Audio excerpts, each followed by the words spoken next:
mtazamaji wa Kipepeo Digital, kama ilivyoada, leo hii tupo hapa mahakama ya Kisutu jijini Dar es Salaam, ambapo kesi ya mheshimiwa Tundu Antipas Lissu ambaye ni mwenyekiti wa Chadema Taifa ilikuwa nasikilizwa mahala hapa leo.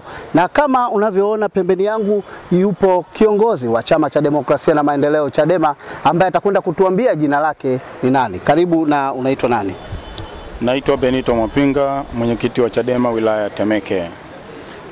Amini, leo ilikuwa ni kesi ya mheshimiwa Tundu Lissu. Unazungumziaje mwenendo wa kesi na mwitikio wa watu wenu katika mahakama hii, na vipi kulikuwa na ruhusa yoyote ya kuingia katika mahakama kwa utulivu ama kulikuwa na shida yoyote? Kwa siku ya leo kwa kweli polisi wamejitahidi kidogo kwa 60% kwa wastaarabu, ingawa bado kulikuwa na zile labsha za watu kuzuiliwa kuingia kwa masharti mengi sana, lakini mwisho wa siku watu wameingia kwa wastani, wameingia. Kimsingi tunaona kabisa kwamba jeshi la polisi likiendesha mambo kwa ustaarabu, mambo yanakuwa kwa ustaarabu kabisa. Tunashangaa hata kwa nini tarehe 24 kulitokea labsha mpaka watu wakakamatwa wakaenda kuvunjwa miguu mapolini kwa ajili ya jeshi la polisi. Sasa imeonyesha kwamba jeshi la polisi likipewa oda ambazo zinakinzana na sheria za nchi, wao kazi yao ni kutekeleza. Lakini ombi letu tunachosema kwamba jeshi la polisi lijitahidi kufuata miongozo ya jeshi la polisi, wasome pijio yao nini inawaambia. Hilo ndio jambo la msingi zaidi. Hilo ndio jambo la msingi zaidi, kufuata sheria na kanuni na procedures za CPE ni jambo la msingi sana.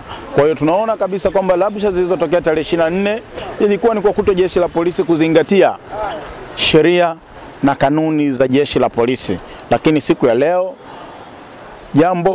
japo polisi wapo, lakini mambo yameenda vizuri kwa wastani, kwa 60% mambo yameenda vizuri. Naona kuna wingi wa watu mahali hapa na wengine nje wamekuwa ni wengi. Hii nayo ikoje? Shida ni nini? Je, ndani ya mahakama ambapo mahakama ilisema kwamba watu watakuwa na uhuru na haki ya kuangalia au kusikiliza kesi hii, kumekuwa na ongezeko kubwa nje. Je, tatizo ni ndani kumejaa ama kuna swala jingine?